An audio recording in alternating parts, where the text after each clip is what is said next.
Tady opět Matěj a vítám vás u dalšího zapomenutého revíru. Toto moje další dobrodružství bude jednoduše honba za největším kaprem zapomenutých revírů. Možná jste si všimli, že jsem ještě na zapomenutém revíru nikdy neulovil rybu moderním způsobem. I když rád chytám ryby i starým, klasickým stylem, tuhle skutečnost hodlám změnit a vsadím vše na styl moderní kaplařiny a pevně věřím, že mi to tentokrát dopomůže k ulovení největšího kapra zapomenutých revírů. Navíc tady se mnou po celou dobu bude můj brácha, který je kaprař a občas mi i pomůže.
Právě se nacházím na zatím největším zapomenutém revíru.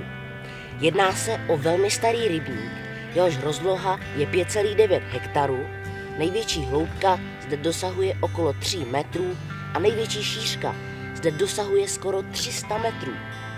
Najdete zde i spoustu důležitých míst, která se v rybnících můžou vyskytovat. Mělčiny s bahnem i pískem, hloubku, spoustu přírodních překážek nad vodou a ve vodě a neskutečně mnoho míst, která jsou pro ryby důležitá a kde se mohou ukrývat. Pro účely rybolovu rybník ale už dlouhou dobu neslouží. Dříve se však jednalo o chovný rybník, který každé Vánoce zásoboval celé zdejší okolí kaprama. Poslední výlov však proběhl v roce 2012 a od té doby se majitelé rozhodli ponechat rybník jenom jako součást zdejší přírody. Každopádně po posledním výlovu se tady ještě spoustu kaprů ponechalo a právě proto jsem tady.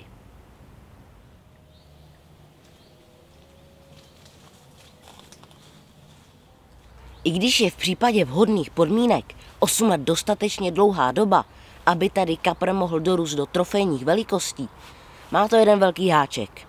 Pytláci. To, co se tady totiž v posledních letech odehrávalo, se dá nazvat jako hon za masem. A samozřejmě dopadlo to tak, že když se teď podíváte po hladině, nikde ani rybička. Velký kapr je ale pořádně vychytralá ryba a dokáže se vyhnout i těm nejdůmyslnějším nástrhám. A proto věřím, že ten nejchytřejší mohl nad pytláky vyzrát a pořád tady někde plave. No a teď je jenom otázkou, jestli já dokážu vyzrát na něj.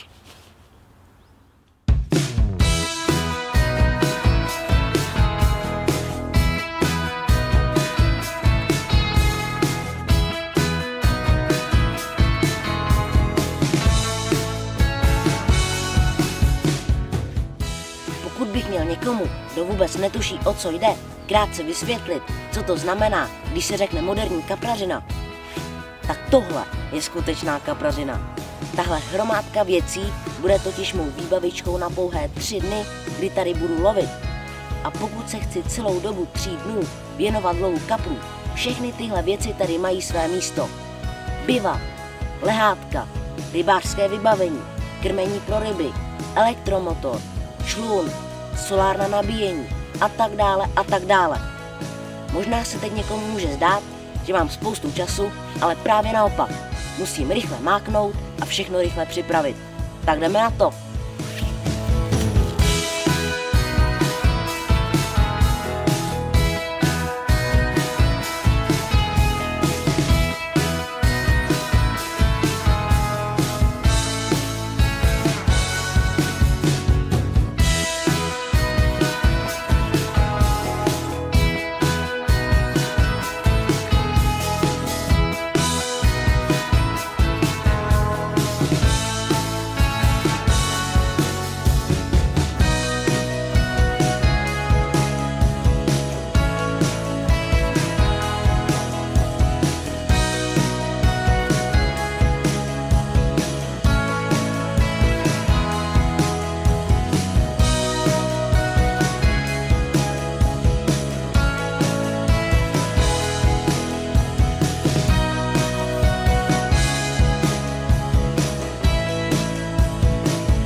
Ohledně návnat, nástrah i montáží budu velmi stručný, protože zapomenuté revíry fakt nejsou o tom. Určitě bych to ale nechtěl záměrně tajit a v některých z dalších dílů s Matějem u vody, kde se budu speciálně věnovat modernímu stylu lovu kaprů na svazových revírech, se k tomu 100% vrátím. Dnes tedy jenom krátce. Budu lovit na boilies na přírodní bázi s tím, že ho zatraktivním formou dipů, past, mořské soli, PVA punčoch a tak dále. Budu používat koncovou montáž z fluokarbonu, závěsku na odpadávací montáž s olovem, případně kamenem a náš velmi oblíbený kombinovaný návazec z fluokarbonu a pletenky. A nakonec to nejdůležitější, malý speciální háček číslo 8.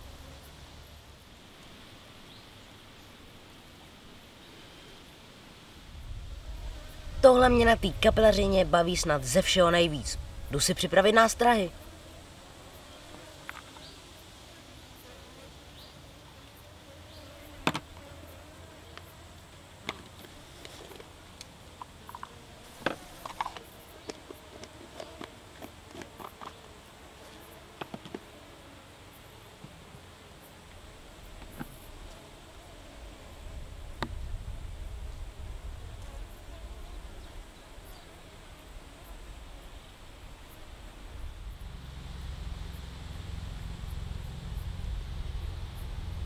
Nádhera, připraveno. Teď ještě další 3, no.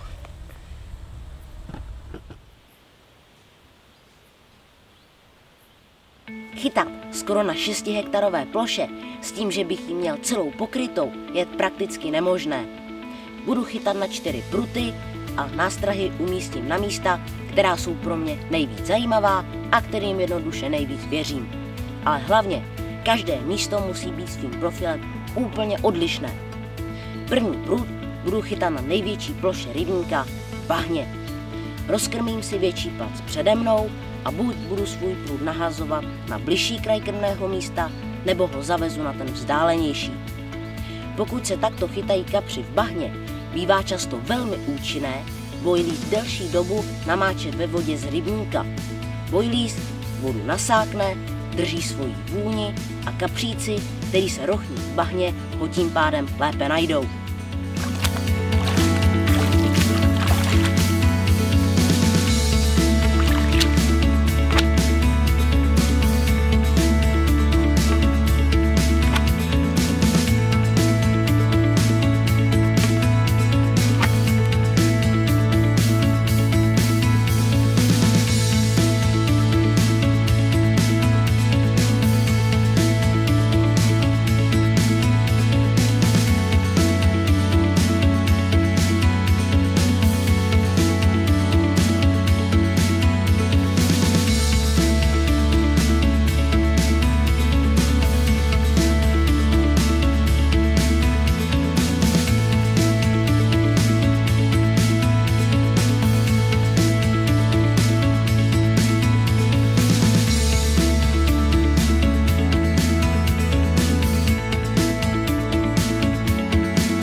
Je jasné, že jeden prut musím umístit do nejhlubšího místa v rybníce.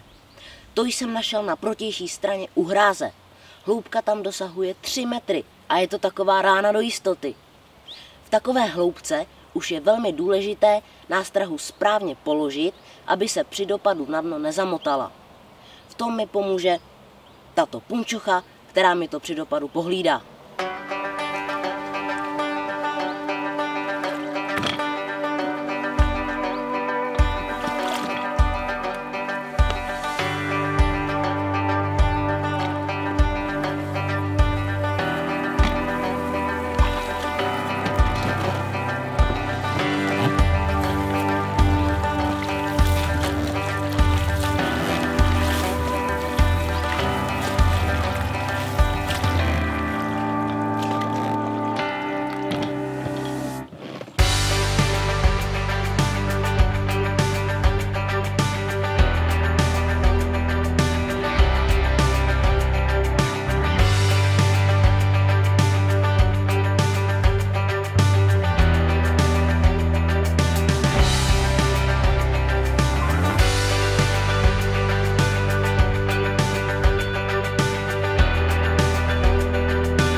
Zavezeno, tak jdeme zase na další prut.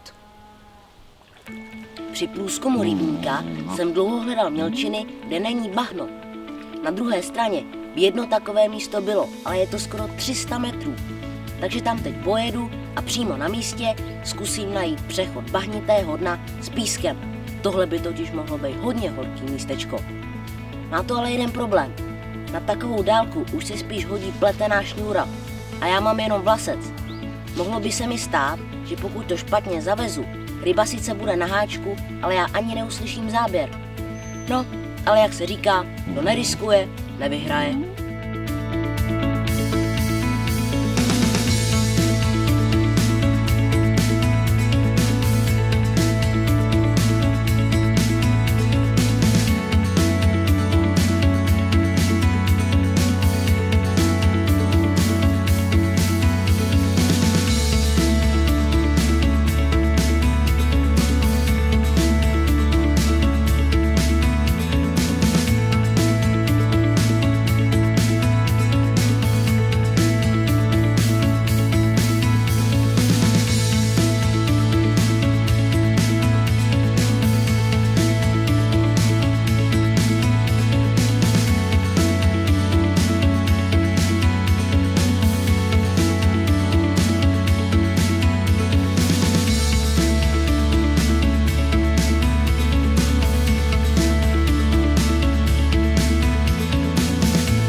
Takže i třetí prut zavezený, ten písek to je fakt hodně horký místečko.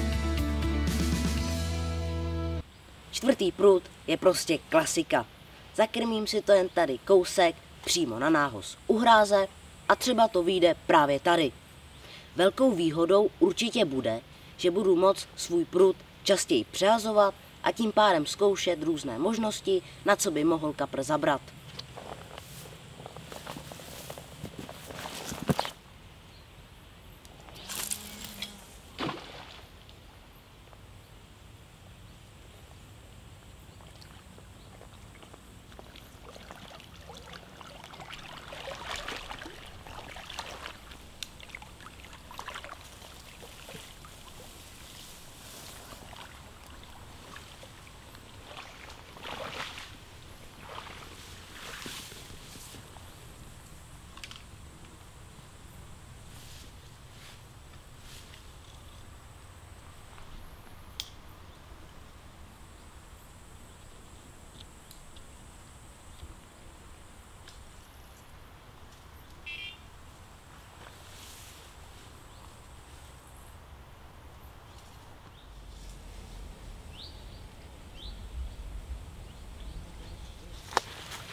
Tak hotovo.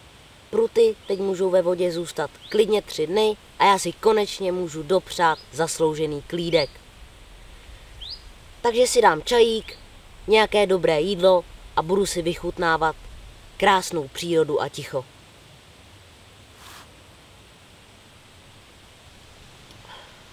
Výborný.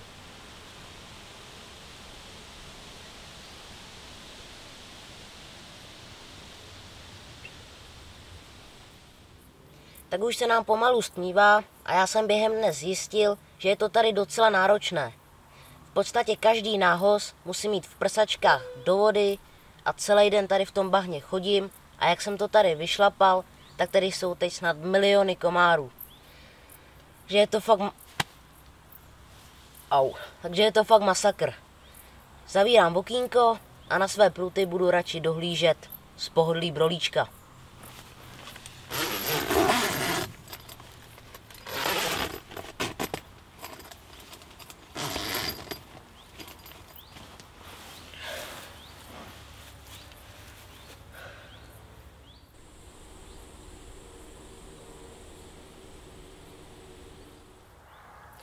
Už je večer, takže si jdu udělat čajík.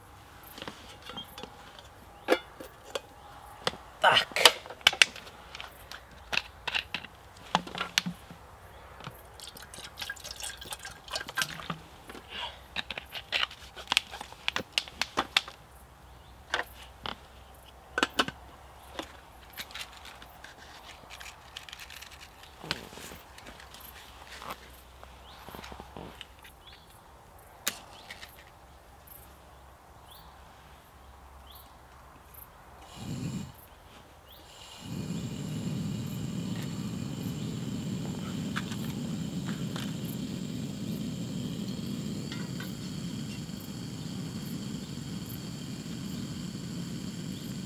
No, musím říct, že v tomhle to mají kaplaři jednodušší než my zálesáci.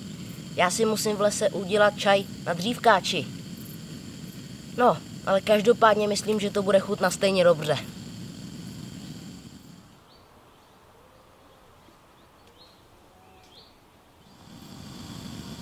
Tak voda už nám vaří. Jdeme zalít čaj?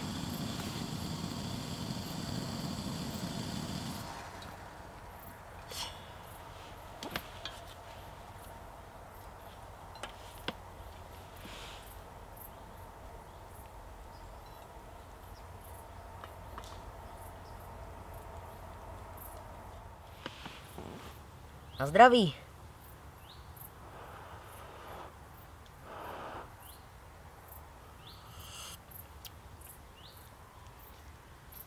Ten je horkej. Ale samozřejmě vynikající. Jak se říká, na rybách chutná všechno líp.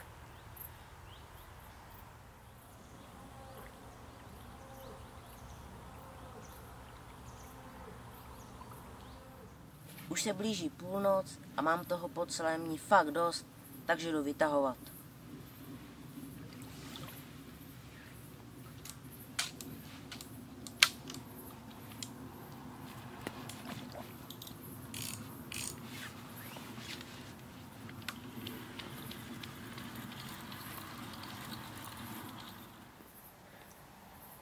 Montáž je naprosto v pořádku. Tak hol zítra.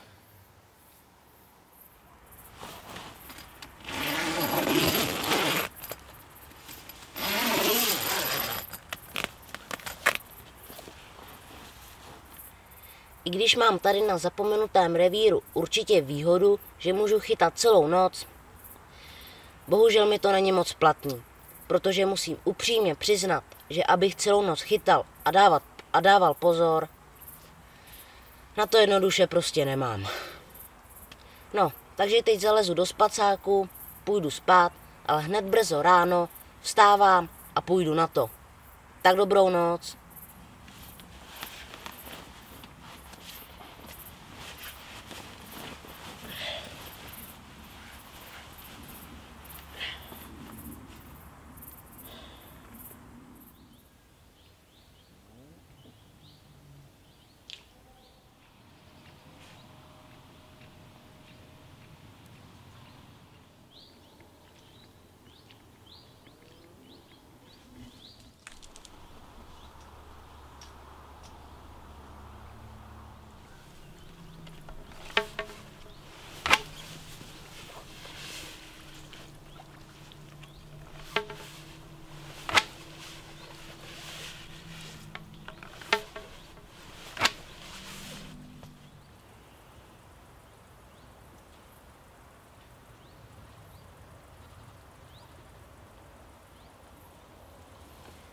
Při lovu na takhle velké vodní ploše bývá velmi dobrou pomůckou dalekohled. Koukám se po celé hladině rybníka a můžu tak vypozorovat, kde se ryby vyskytujou a občas na hladině i vidím krásné vlny. Tady ale zatím nic, tak uvidíme.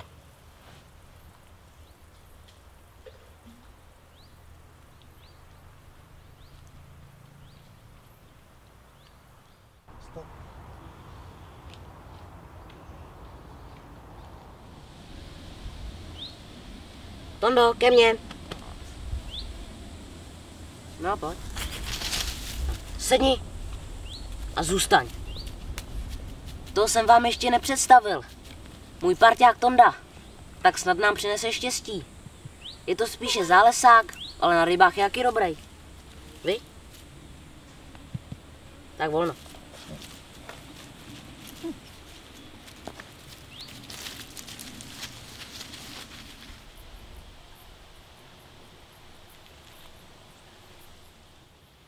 Je čas na obídek, takže si jdu ohřát gulášek.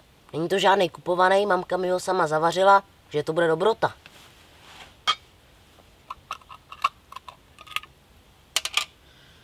Už to voní.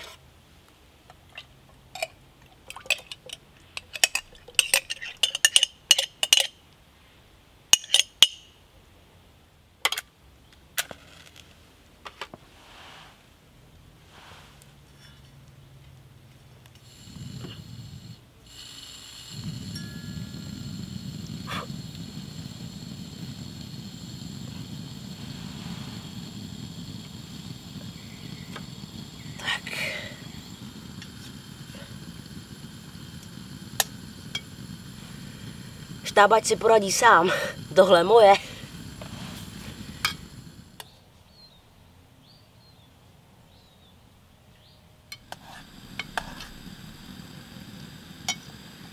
Už je to hotové, tak jdeme servírovat.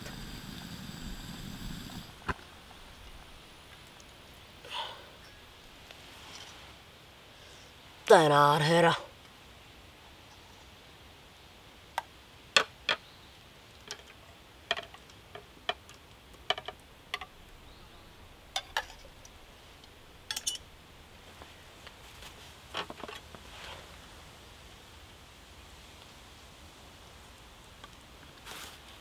Dobrou chuť.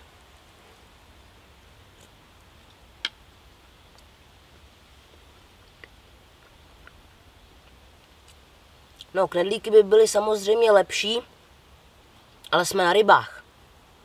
Každopádně chleba taky je výborný.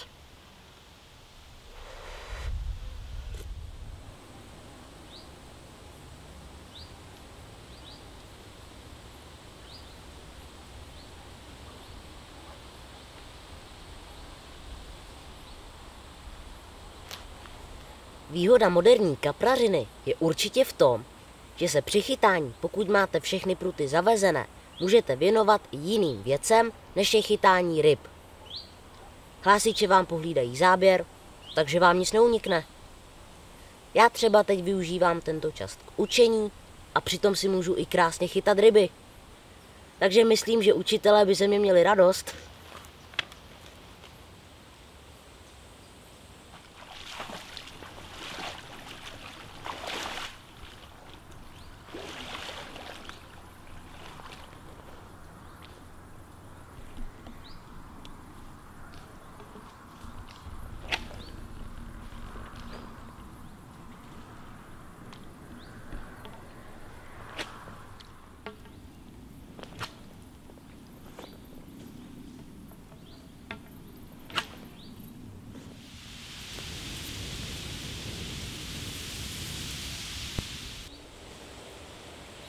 Tak jak jsem to tady po 2 dnech vypozoroval, myslím, že to bude o jednom jediném záběru.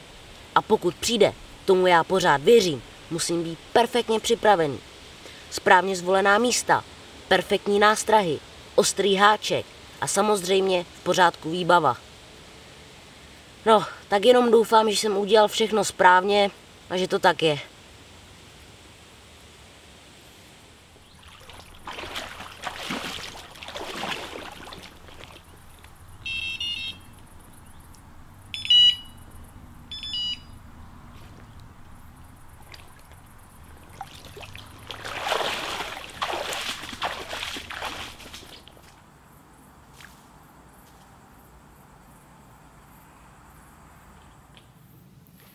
Takže poslední noc a opět stahuju pruty bez záběru. Už mi zbývá jen zítřejší dopoledne, tak snad to přijde. Jen teď doufám, že tam na prutě nebude chycená nějaká váska, abych tam teď nemusel na člunu jet.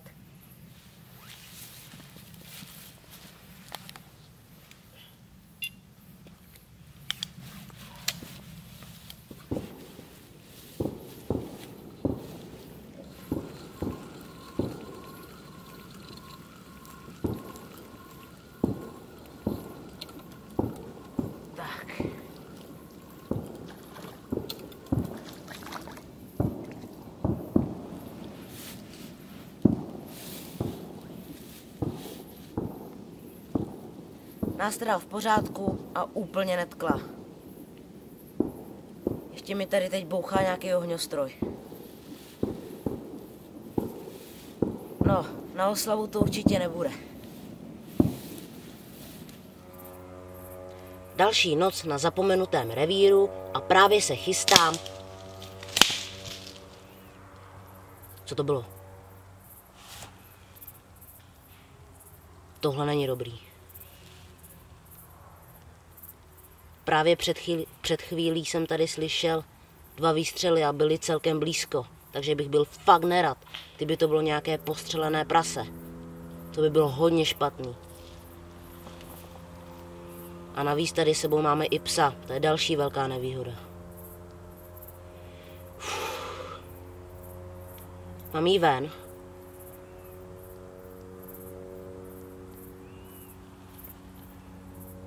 Tak teď jsem málem dostal mrtvici, se vám přiznám.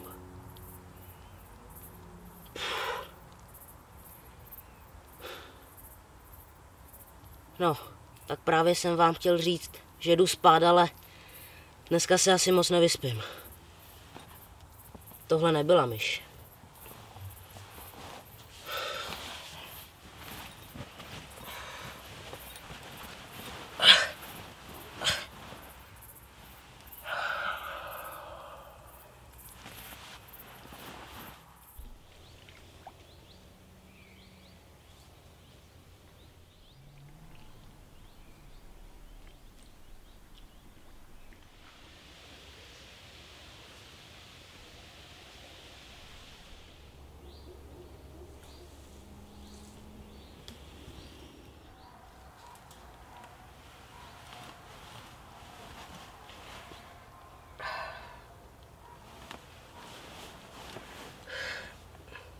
Je tady poslední ráno.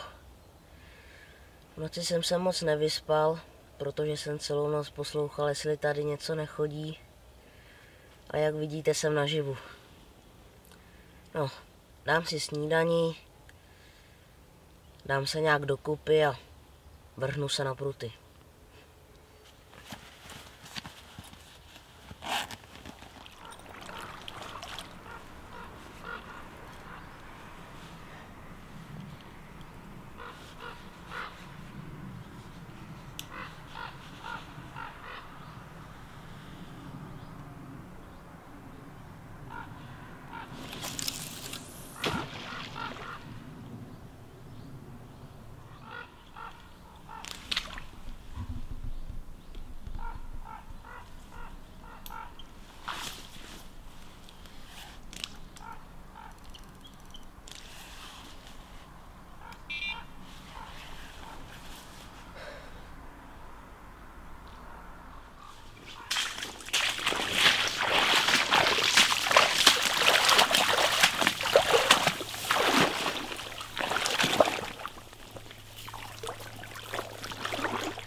Tak rychle jdeme zavést i ten nejvzdálenější prut.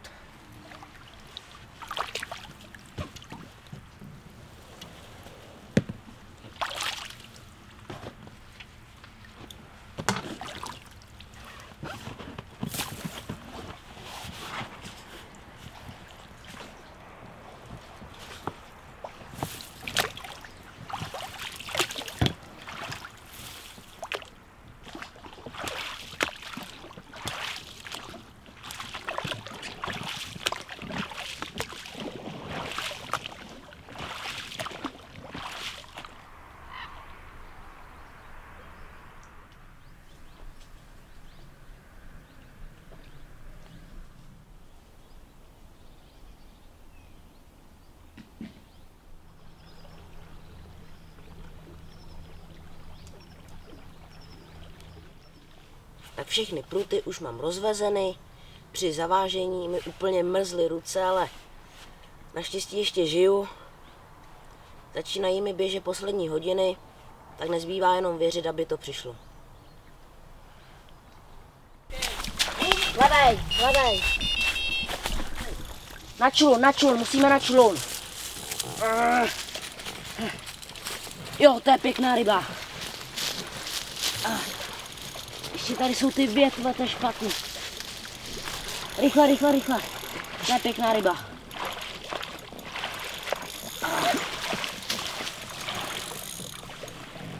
Jo, pěkná ryba.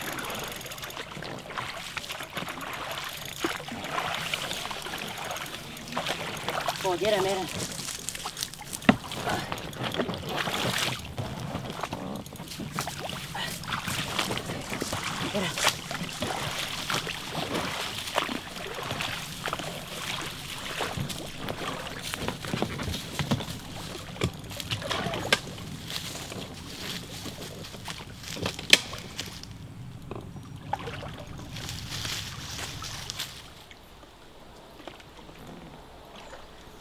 To je velká ryba, jo.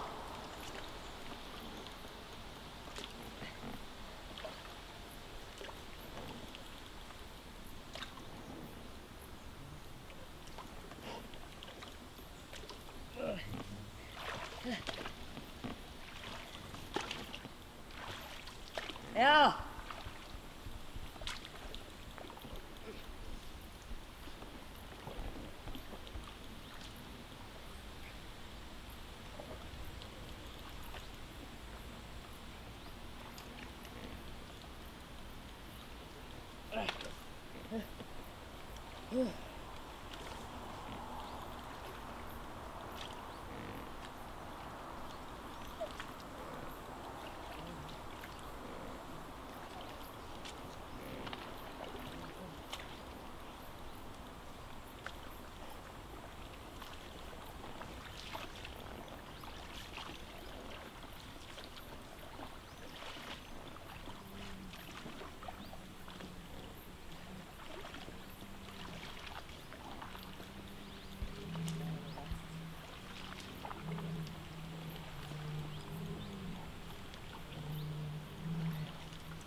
Oh.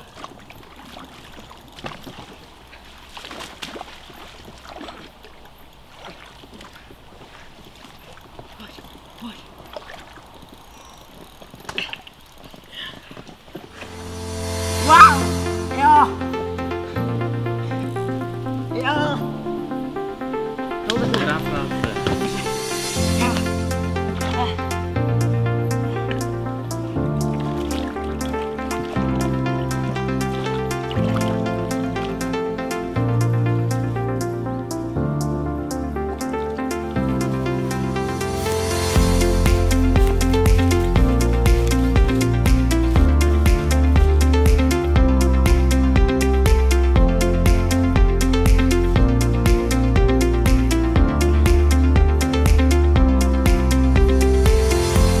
Jo.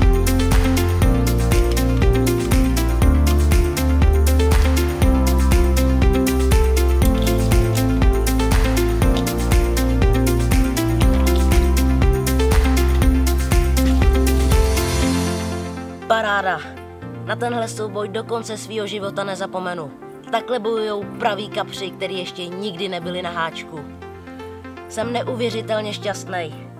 Krásnej zdravej kapr lisec, 7,2 kg a 71 cm. Doopravdy fantazie. Tak vám ho jdu ukázat. Tak pojď, chlape.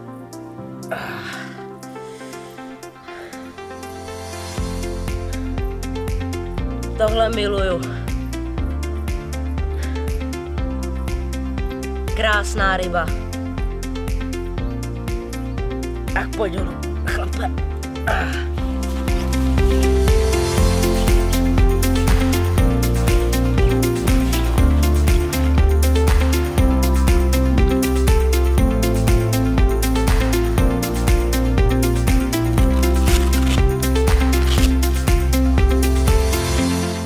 A je to tady, jdu se s kaprem rozloučit. Na rozdíl od požární nádrže, tady vracím kapra velice rád, protože takový krásný domov mu můžou ostatní ryby ze zapomenutých revírů jenom závidět.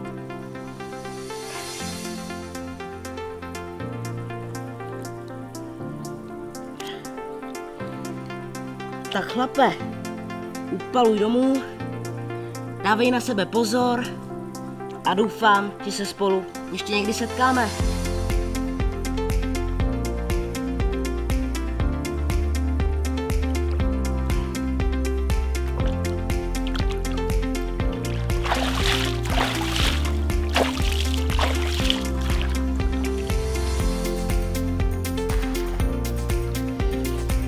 Jo, cíl splněn.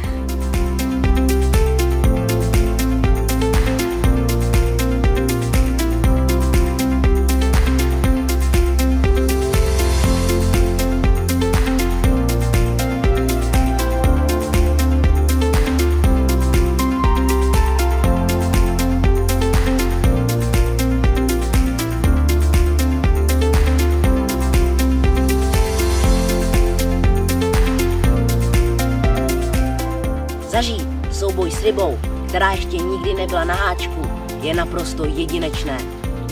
Vůbec se to nedá srovnávat s rybama, které už to zažili, nebo v horším případě zažívají to i několikrát do roka. A právě proto se snažím objevovat zapomenuté revíry a hledat v nich ryby, kdy setkání s nimi je pro mě vždy naprosto jedinečné a nezapomenutelné. Chtěl bych poděkovat všem, co mě podporují, píšou i radí, ale hlavně jsem strašně rád, že vás moje zapomenuté revíry prostě baví. A pokud byste mi chtěli udělat opravdu radost, přidejte se k nám a odebírejte náš kanál. Mějte se fajn a Petru zdar!